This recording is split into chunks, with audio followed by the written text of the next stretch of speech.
So just listen here for a little minute, and you might want to come a little bit closer, particularly if you're a young kid, because I really want to tell you what the world is really like when you're an adult and you've got to go out there and earn a living.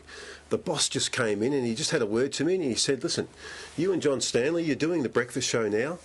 This is not about ratings. It's not about revenue. There's no pressure on you blokes whatsoever at all. Just because you're doing the breakfast show, I just want you to have fun. I want you to go in there, live your lives. I'm happy to pay you every week. You can go and get your mortgage paid. That's great. I just want you guys to feel stress-free and have a great time. It's not about us beating the competitors. And that's what it's really like in the adult world. Well, it's not. Here's news for you.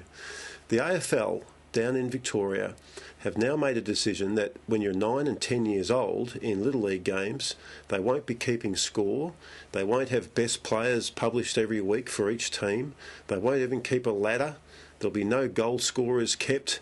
None of those achievements that you have in junior footy that we've all grown up with will be restored. Now, they did 2 years of study, and we'll all acknowledge that when you're young and you're 7 and 8 and 9 years old learning your sport, and here in rugby league, we've got many of the same rules applying right now all around Sydney and the Greater Sydney region to our Little League teams.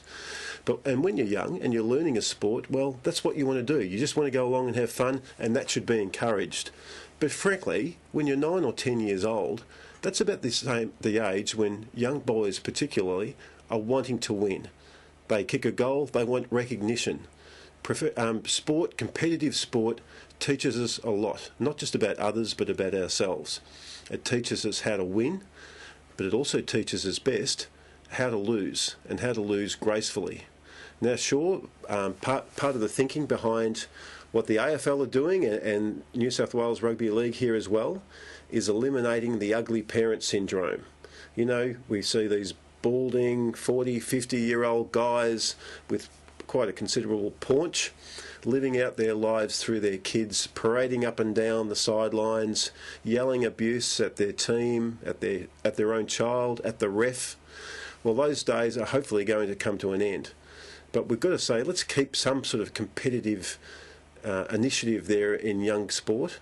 Let's not mollycoddle these kids.